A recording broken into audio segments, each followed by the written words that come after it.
Kalau dari Anda, standpoint Anda, mungkin mewakili himpunan begitu, mewakili HIPMI, apakah setuju dengan kebijakan kenaikan 12% PPN di tahun 2025?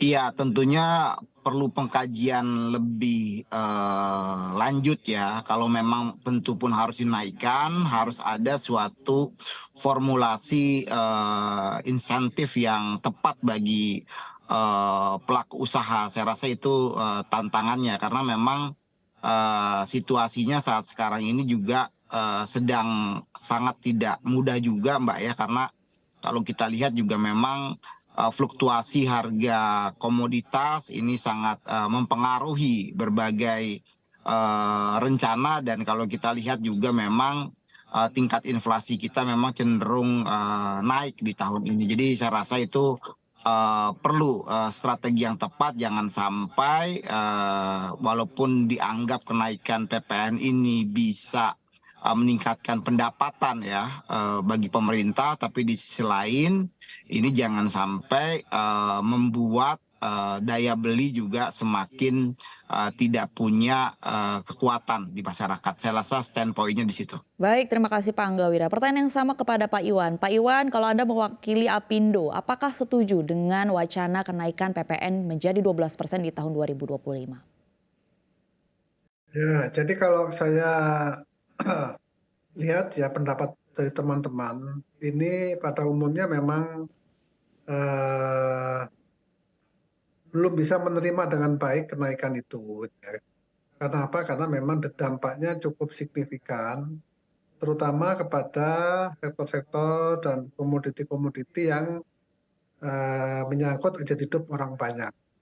Dengan kenaikan sebesar itu sudah pasti harga-harga akan naik, dan kalau harganya naik pasti kemudian permintaan akan turun, apalagi dalam kondisi daya beli masyarakat kita yang saat ini juga tidak baik. Gitu ya. Oleh karena itu kalau ini dilakukan memang akan punya dampak. Jadi setidak-tidaknya itu mesti dilakukan penundaan ya, paling tidak itu, supaya kita siap dulu untuk bisa menyambut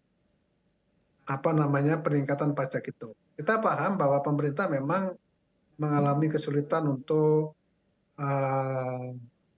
penerimaan negara ya.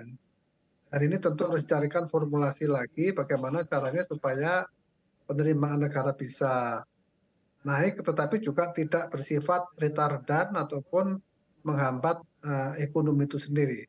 Karena bagaimanapun juga PPN dinaikkan, tapi kalau kemudian permintaannya turun, akhirnya kan volumenya turun.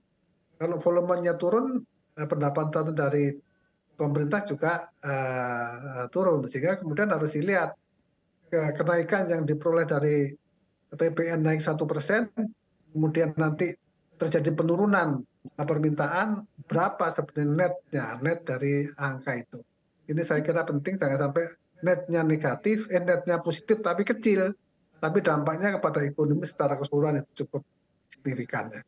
Pada dasarnya pengusaha tentu suka atau tidak suka, kalau itu sudah menjadi putusan kan kita harus tetap eksis ya. Kita pasti akan mencari jalan keluar untuk tetap bisa menjaga stabilitas dari usaha kita masing-masing. Nggak mungkin kita kemudian mau tutup usahanya, kan tak mungkin. Saya kira Baik. begitu. Baik, terima kasih Pak Iwan. Lalu kalau saya bertanya dari perspektif Apindo, ini menjadi catatan ya, memang berarti baik dari Apindo dan juga HIPMI meminta pemerintah untuk mengevaluasi ulang terkait dengan kebijakan kenaikan PPN menjadi 12% di tahun 2025.